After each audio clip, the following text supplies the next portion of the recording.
dinamakan ma'rifat dan tiada dinamakan ilmu, dan orang yang bersifat dengan salah satu daripada yang empat dahulu itu pada suatu daripada aqaid yang lagi akan datang, maka yaitu kafir dengan ittifaq. Dan murad dengan empat yang dahulu itu yaitu syak dan dhan dan waham dan jahil, seperti barang yang telah lalu sebutnya. Ya, jadi jamaah yang dirahmati oleh Allah, ayah-ayah yang ulun tuan hormati, jamaah yang ulun tuan hormati, bahwa pada penjelasan kemarin kita sudah membahas tentang cara-cara orang meyakini Allah. Ada yang model meyakininya 100%, ada yang model meyakini Allah hanya 80%, ada yang model orang meyakini Allah hanya 65%, ada yang model 50 percaya, 50 tidak, ada yang model tidak percaya sama sekali. Nah, kalau seseorang percaya kepada Allah, yakin, sebenar-benarnya yakin, maka dalam ilmu tauhid disebut yakin namanya. Kalau ada orang percaya kepada Allah hanya 80%, 20% hanya patih Allah, makanya dalam tauhid disebut waham.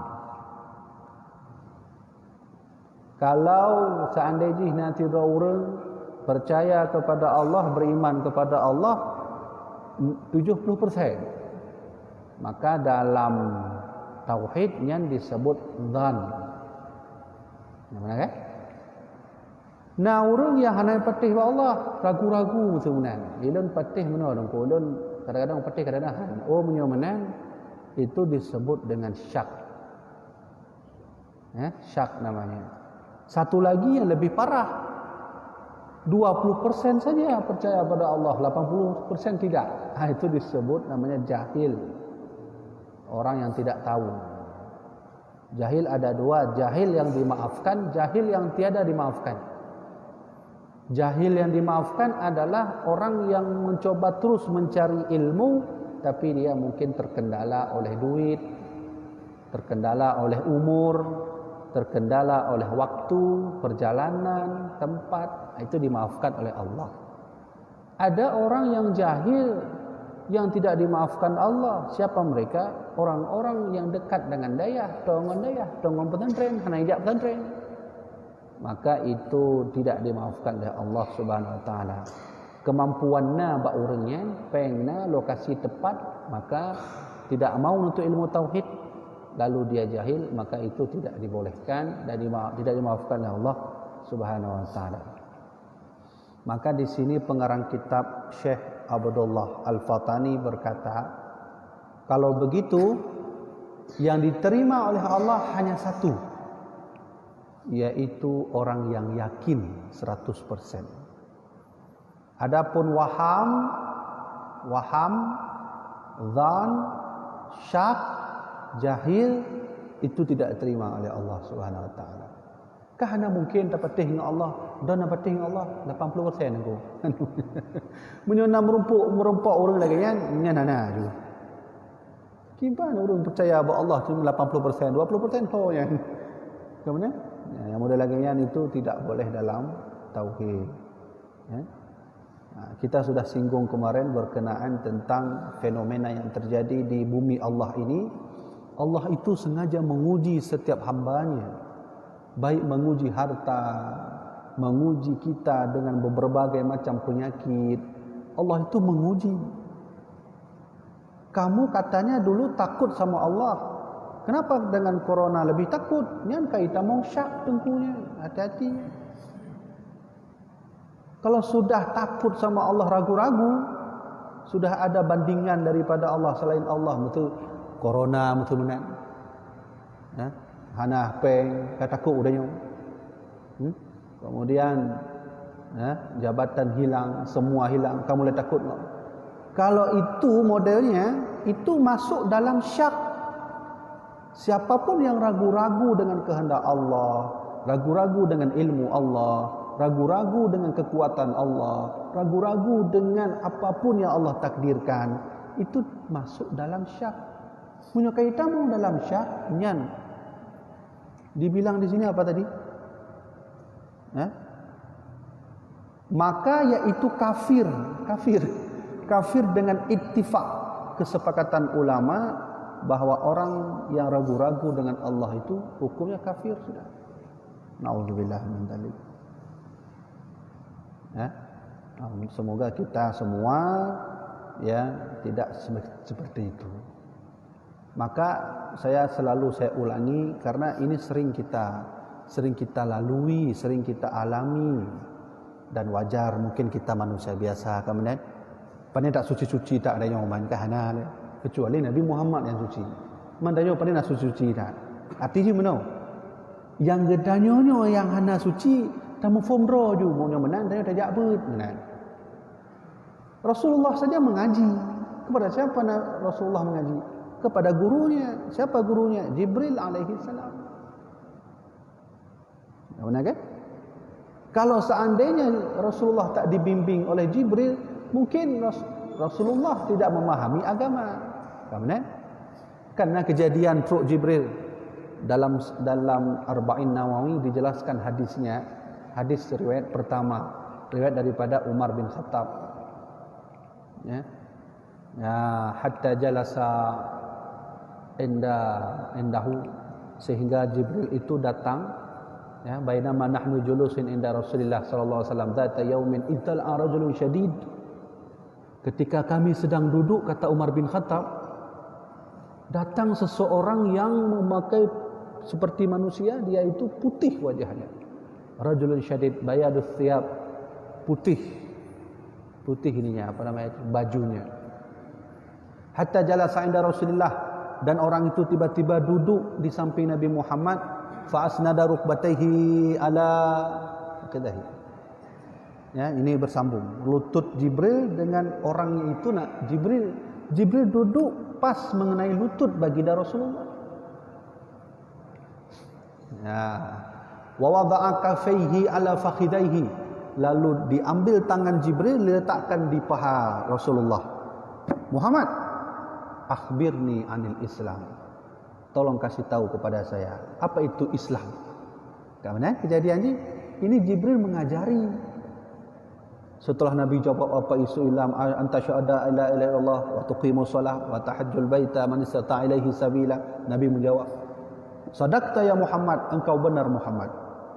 Akhbirni anil iman, anta ta'budallah ka'annaka tara, anta ta'budallah wa tu'mina billah wa malaikatihi wa kutubihi wa rusulihi. Nabi kasih tahu, sadaqta ya Muhammad, engkau benar.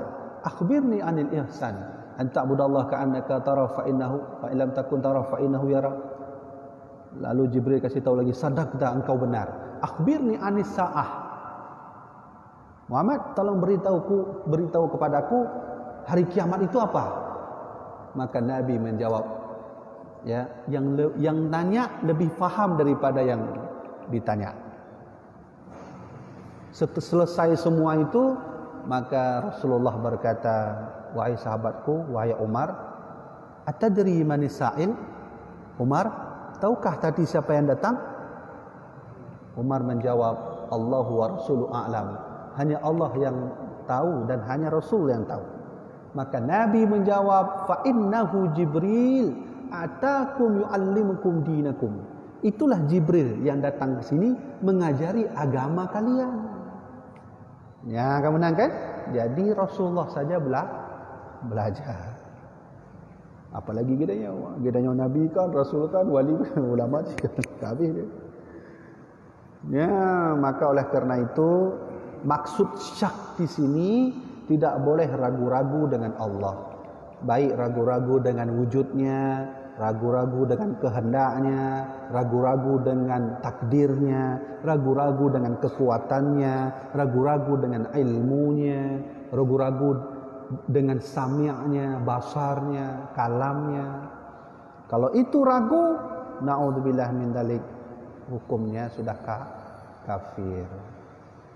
Maka salah seorang mufti dari Mesir, beliau diangkat mufti terbesar di Mesir, namanya Syekh Al-Imam Al-Bajuri, salah seorang ulama tua tahun 18 sekian. Beliau itu termasuk ulama besar waktu itu. Di dalam kitabnya Syarah Kifayatul Awam, beliau punya guru, nama gurunya Syekh Muhammad Al-Fadali. Syekh Muhammad Al-Fadali menulis kitab. Di antara guru-guru Imam Al-Bajuri yang paling beliau sukai, yang paling beliau sayangi namanya Syekh Muhammad Al-Fadali.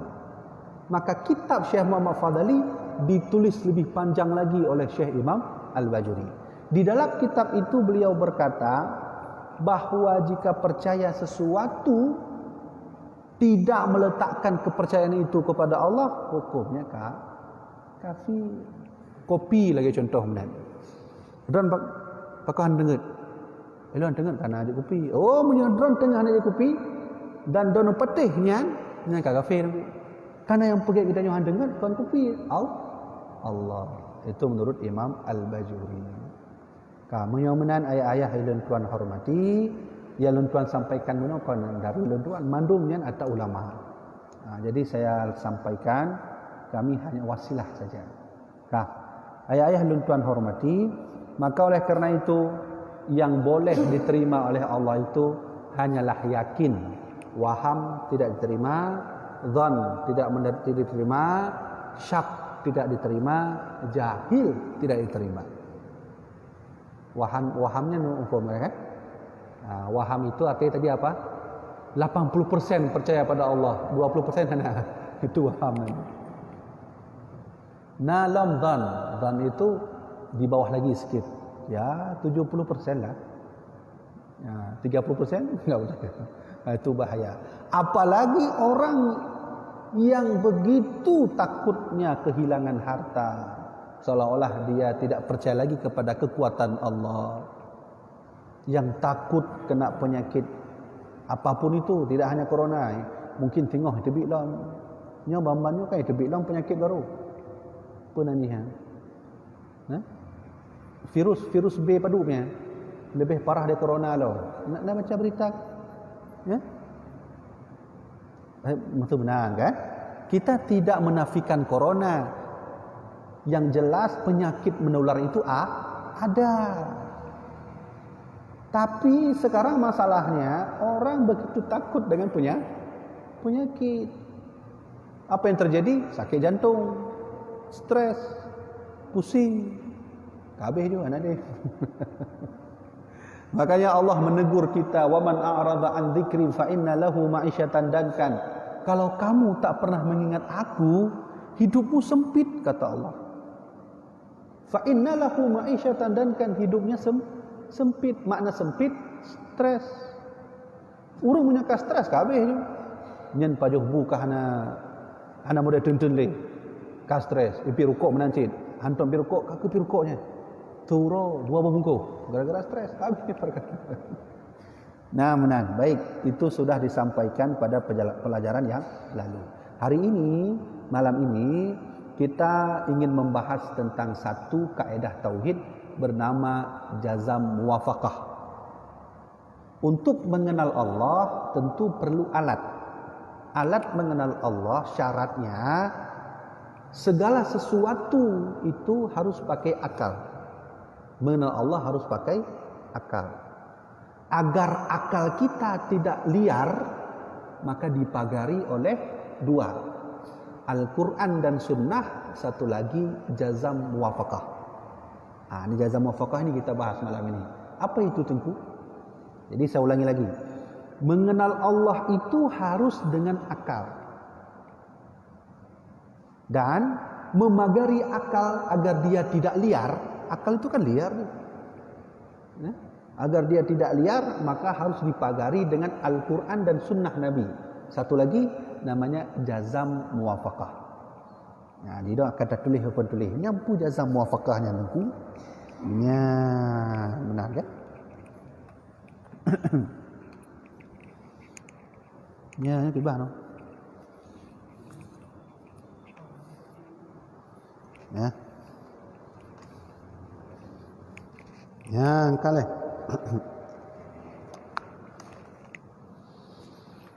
Nah, syarat mengenal Allah Subhanahu wa taala itu harus 2. Kalau di luar daripada 2 ini maka tidak boleh.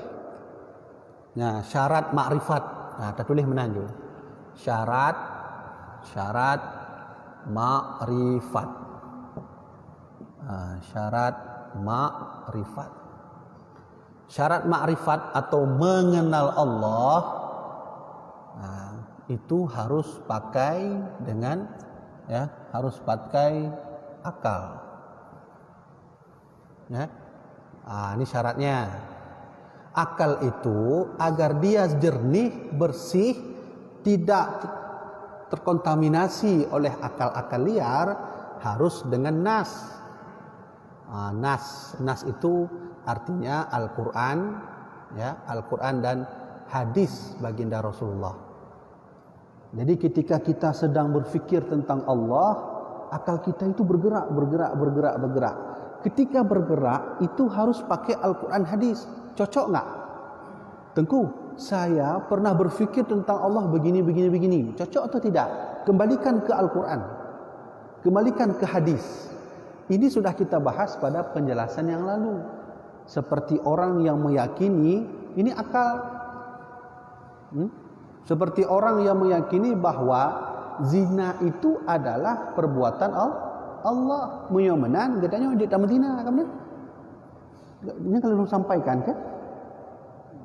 Karena kejadian ayahnya, anak putra pungkiri di Aceh kananya.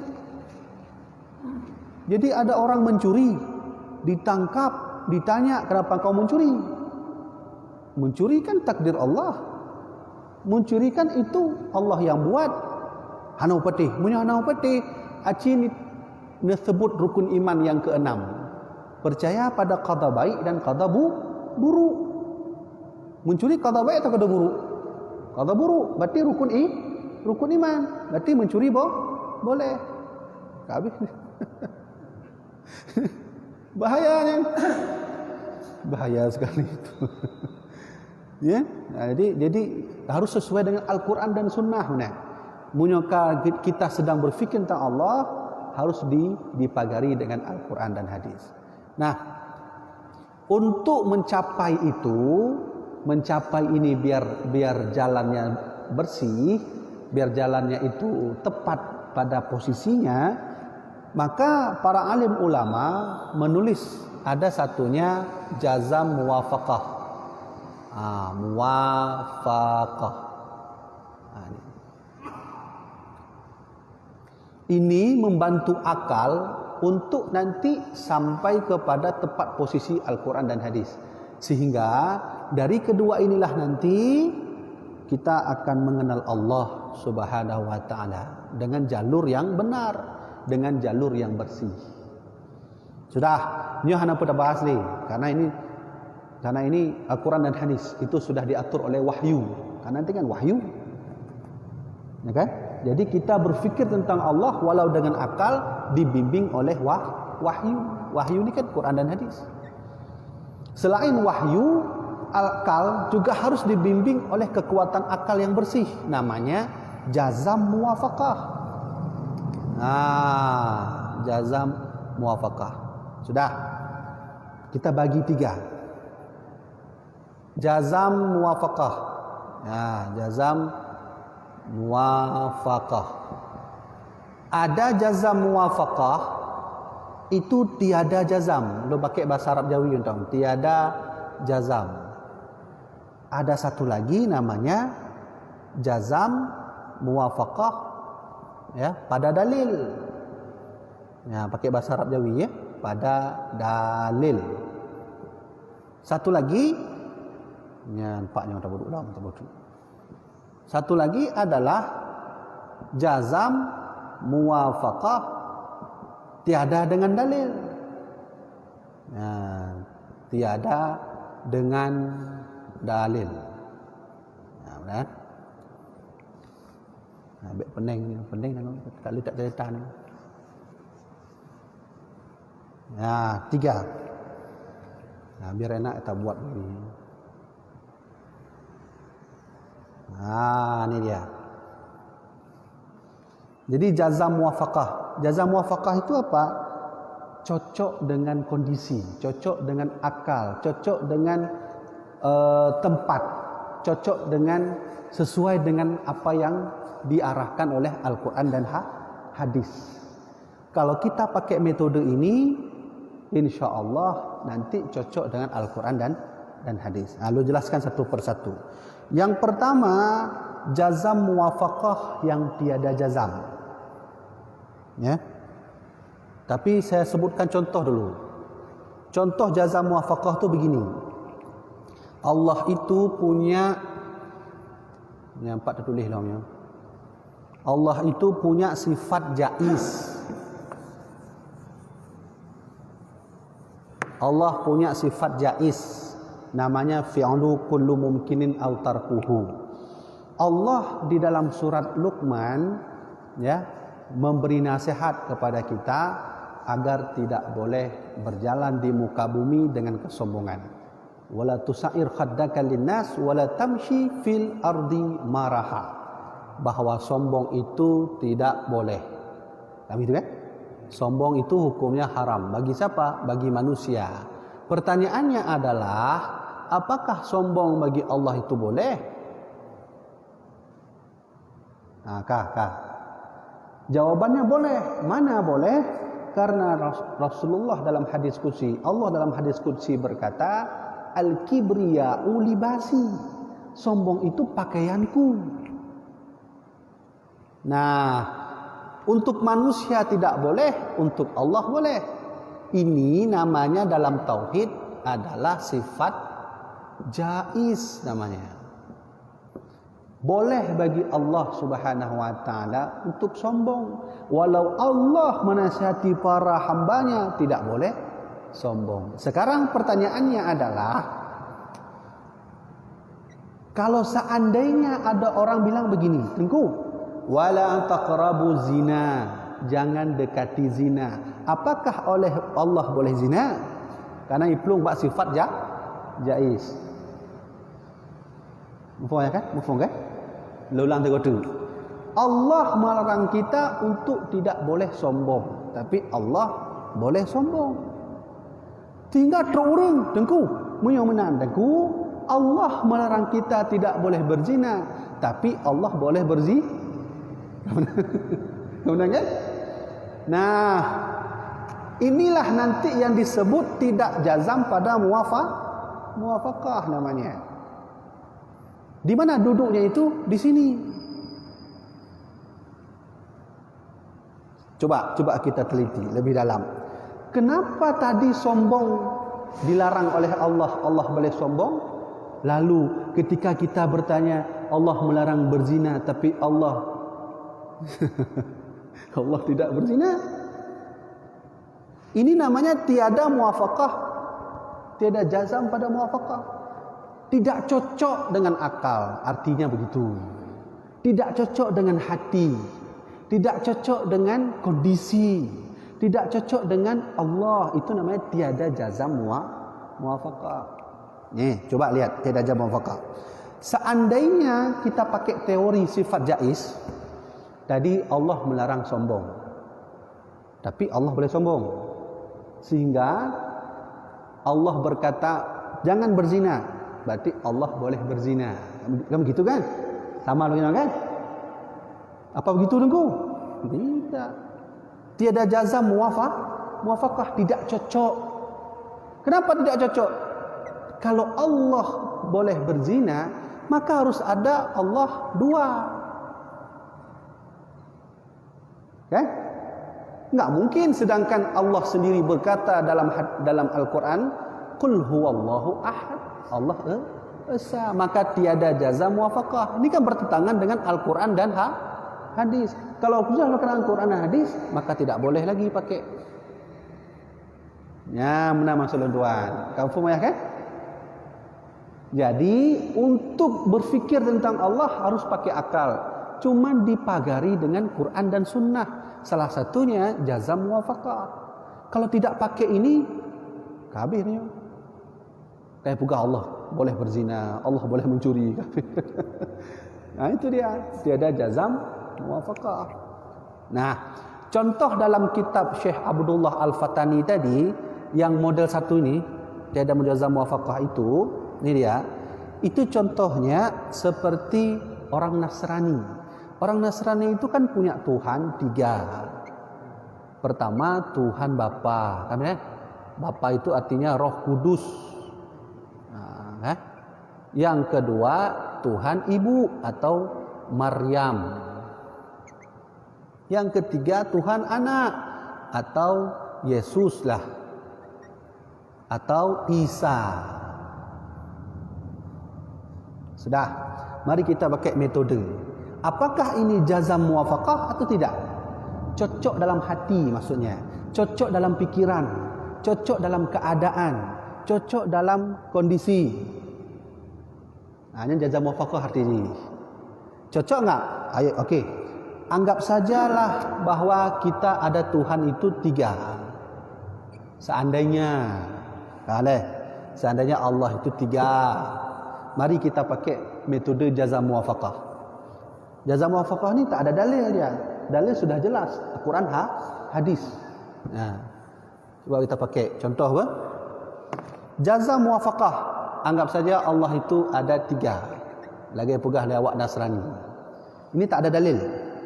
Seandainya ada Tuhan Ayah, Bapa, dan Tuhan Ibu, dan Tuhan Anak, ini akan banyak menimbulkan masalah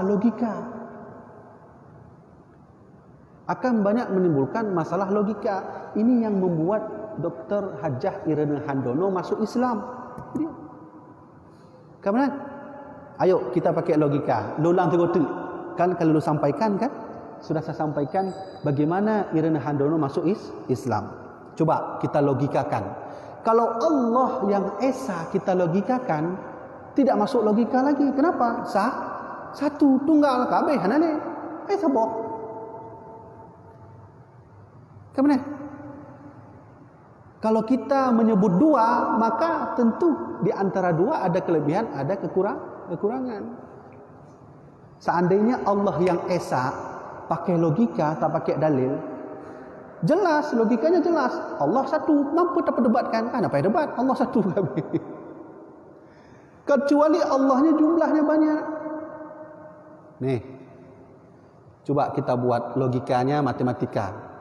Kita masukkan Tuhan ini ke logika matematika. 1A, Tuhan paling atas itu menurut orang Nasrani adalah Tuhan Bapa.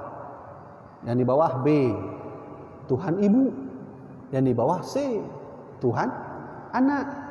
Ini adalah aturan logika dalam matematika. Seandainya Tuhan itu banyak, maka bisa dilogikakan seperti ini. Kalau sudah dilogikakan seperti ini, yang namanya matematika, dia punya rumus. A tambah B, B tambah A, C tambah A, C tambah B. Ini bisa ke sini, ini bisa ke sini, ini bisa ke sini. Logika ini pasti. Makanya disebut ilmu matematika ilmu pasti. 1 tambah 1 2. Hana pun debat deh 1 tambah 1 2. Aku debat man. Ini termasuk logika pasti. Tidak ada satupun ahli matematika yang menyalahi aturan tertib matematika ini. Coba masukkan Tuhan ke sini. Oh, anak ahli punya. Masa Tuhan A bisa ke bawah? Tuhan B bisa tukar tempat ke C, Tuhan C bisa tukar tempat ke A. Kakak aneh ya? Maka ini tidak ada. Nah ini, Allah tidak demikian. Allah itu satu. Nah, maka ini namanya tiada jazam pada muwafaqah namanya. Nah ini dia. Tiada jazam pada muwafaqah. Apa itu? Han cocok dengan hati, han cocok dengan akai, han cocok dengan lokasi, tempat dan seterusnya. Benar. Tidak cocok dengan kejadian. Nah, ini dia. Contoh lain yang ditulis oleh Imam Abdullah tadi, bahwa Majusi punya 2 Tuhan. Ya, Majusi punya 2 Tuhan. Satu Tuhan Nur, satu Tuhan Zulumah. Kalau bahasa lainnya Tuhan kejahatan. Ini Tuhan kejahatan. Satu lagi Tuhan kebaikan. Baiklah, anggap saja Majusi punya dua Tuhan begitu. Kita logikakan, kita menjazamkan muwafaqah. Cocok atau tidak? Tetap tidak cocok. Kalau begini kejadian, maka akan ilmu matematikanya akan seperti ini, A dan B. Kalau sudah A dan B, logikanya A bisa turun ke B, B bisa turun ke A. Masa bisa bertukar tempat? Berarti Tuhan ke-8 kadang-kadang main ke Tuhan ke cahaya. Begitu kan? Tapi seandainya angkanya seperti ini, sebenarnya, atau dia punya titik, satu titik saja, maka tidak ada perdebatan. Kenapa? Satu titik. Bagaimana kita buat logika A, B, C? Nggak bisa. Inilah Allah Subhanahu Wa Taala. Esa satu. Ya, kamu faham ya kan? Kamu faham kan? Ini sudah selesai. Jazam muwafaq, tiada jazam muwafaqah. Kemudian yang kedua, contohnya adalah jazam muwafaqah pada dalil. Ini yang dikehendaki oleh alim ulama. Cocok, kondisi yang kita pikirkan itu cocok dengan Al-Quran dan hadis. Cocok dengan lokasi, cocok dengan logika. Ini namanya jazam muwafaqah pada dalil. Yang nak perdebatkan ni. Menyomenan kesimpulan ini dengan Quran dan hadis tidak bertentangan. Selesai. Satu lagi, tiada dengan dalil, tapi dia jazam muwafaqah. Cocok dengan kondisi, cocok dengan hati, cocok dengan lokasi, cocok dengan kejadian, tapi tidak ada dalil. Munyangnya, nah dalil, jazam muwafaqah. Munyangnya, jazam muwafaqah, tiada dengan dalil. Contohnya apa? Contohnya, seandainya ada orang berkata, hai, kamu itu percaya pada Allah? Percaya enggak? Percaya adaku. Percaya wujud Allah itu ada? Percaya. Bisa tunjukkan dalil? Wah, enggak bisa. Itu. Yang begitu namanya jazam muwafaqah tapi tidak ada dalil. Pertanyaannya, apakah ini boleh kondisi seperti ini dalam orang bertauhid? Khilafiyah ulama. Pertama, boleh apabila dia mencari ilmu tidak bisa. Tidak bisa karena tidak ada duit, tidak bisa karena tidak ada dana, tempat, itu boleh. Yang tidak boleh lagi lentuan ke mana, duk samping dayah, duk samping pesantren, lokasi tepat, watena tapi tidak ber. Itu dosa besar. Walaupun benar jawabannya, tapi kalau tidak tahu dalil, dosa besar. Nah, apa ini sudah termasuk dengan mengenal Allah? Tidak. Apa ini sudah termasuk mengenal Allah? Juga tidak. Apa ini termasuk mengenal Allah? Ini baru. Ya, inilah yang baru disebut dengan mengenal Allah Subhanahu Wa Taala. Inilah namanya jazam muwafaqah. Berarti menyomenan lebih kesimpulan tiga itu, untuk mengenal Allah Subhanahu Wa Taala itu harus dengan akal. Dan agar akal itu dapat sesuai dengan Al-Quran dan Sunnah, akal itu dipagari dengan Al-Quran dan Sunnah Nabi. Yang kedua, harus jazam muwafaqah. Jazam muwafaqah ada 3. Hati-hati. Ini dia. Ini hanalun tarik ni karena ini jazam muwafaqah di sini yaitu dengan dalil. Mana? Kalau ini dasarnya wahyu, kalau ini dasarnya tidak wahyu tapi cocok dengan wahyu. Kabeh ya.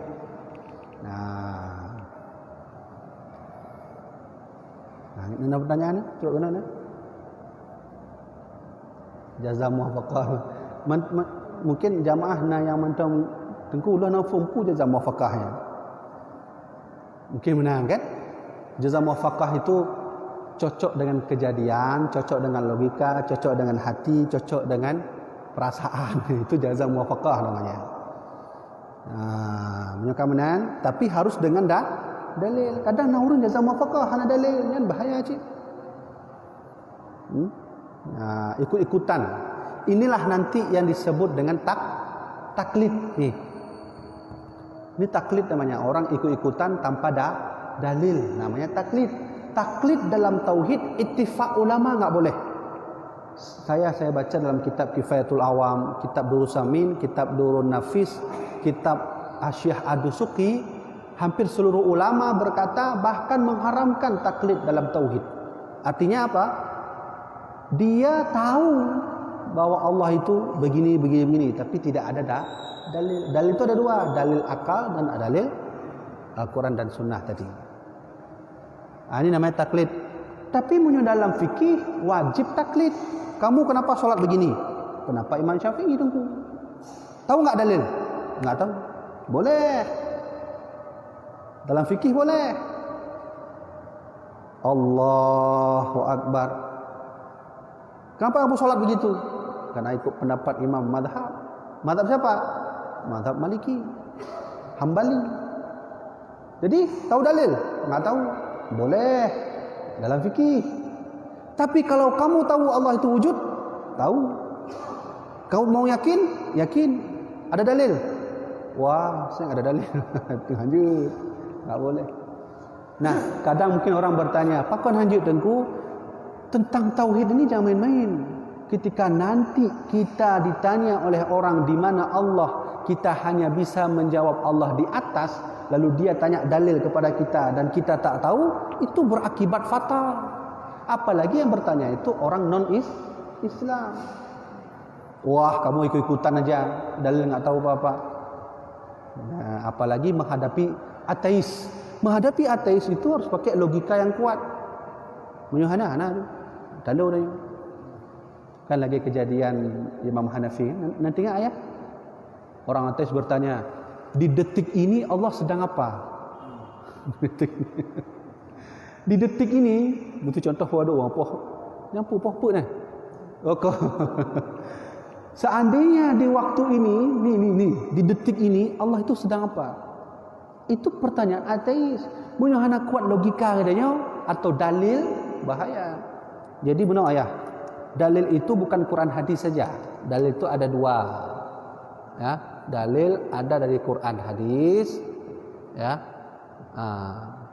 Ada dari akal namanya. Kembali lagi akal biar itu sempurna harus pakai jazam muwafaqah. Ya, dan seterusnya. Kaji terkenal ya. Pertanyaan ya? Ya?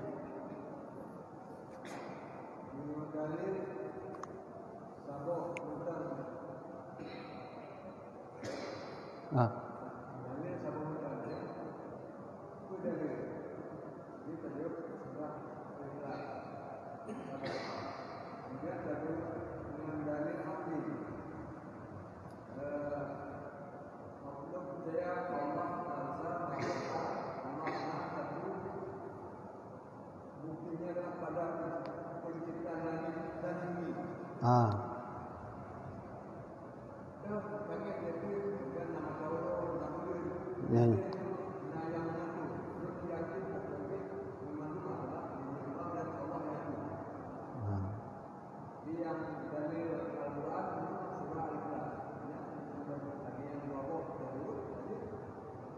Oh, dia dalam salah. Mana ayah? Dalil aklinya yang bebas. Terserah bak kau. Imam Hanafi dalil akli je, hana penghaban. Hidup je di atas panggung. Cekalan dia. Di detik ini Allah sedang menurunkan kalian di bawah panggung, saya di atas panggung. Jadi artinya benar. Menemukan dalil aklinya dan terserah bak dia. Cuman bumbunya terserah mau diolah apapun boleh. Cuman harus jazam muwafaqah benar. Ya lagi ayah pegah benarnya cocok menurut ala dan pegah benar untuk menemukan dalil akli. Mungkin orang tanya orang lain lain dalam jawaban. Orang tanya orang jamaah lain mungkin lain dalam jawaban. Dalil akli itu bebas. Ketika orang bertanya Allah itu di mana? Terserah. Jawab terus semampu mungkin dengan akal. Cuman metodenya baik dua. Pertama harus sesuai dengan Quran hadis, yang kedua jazam muwafaqah. Mana maksud dulu? Ya. Nah. Ini soalnya kita ini nggak tahu dalilnya kan.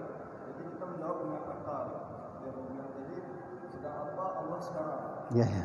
Kita menjawabnya, ya Allah itu sekarang sedang memperhatikan hambanya yang ada di bumi.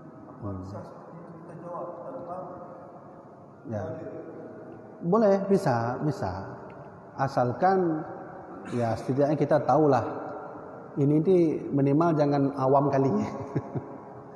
Ketika kita jawab dengan jazam muwafaqah, ini minimal adalah sedikit yang kita tahu Quran dan hadis.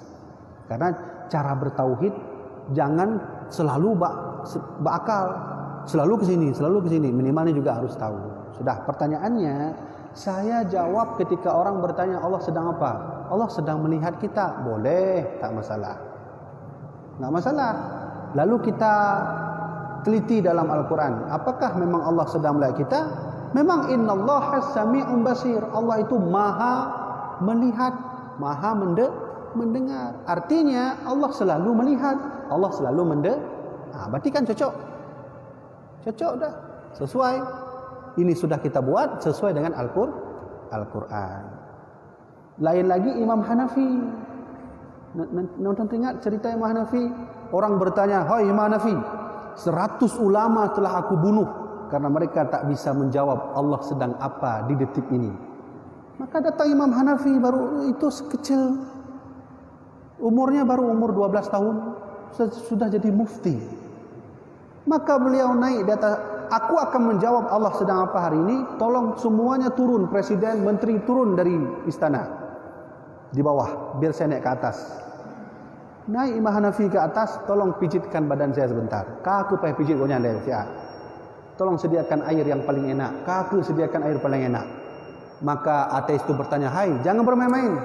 Tolong jawab, Allah sedang apa di detik ini?" Maka Imam Hanafi menjawab, "Di detik ini Allah sedang menaikkan derajatku di atas istana, sedangkan kalian semua berada di bawah." Kamu naik? Cocok juga. Mana cocok? Innallaha ala kulli syai'in qadir. Kan cocok. Sesungguhnya Allah itu maha berkehendak segala sesuatu. Boleh itu. Jadi begini, saya artinya begini, terserah.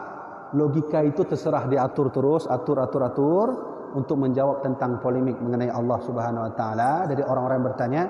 Cuman jangan lupa jazam muwafaqah dan harus sesuai dengan Al-Quran dan hadis. Dah, itu aja. Nah, ini pagarnya biar tidak liar sekali akal. Baik, seperti itu kan? Baik ya, karena sudah Isya, maka demikianlah pengajian yang dapat saya sampaikan. Mudah-mudahan bermanfaat bagi saya sendiri, bermanfaat bagi jamaah dirahmati Allah Subhanahu wa taala. Wallahu a'lam bissawab. Sallallahu ala sayyidina Muhammad. Sallallahu alaihi wasallam. Sallallahu ala sayyidina Muhammad. Sallallahu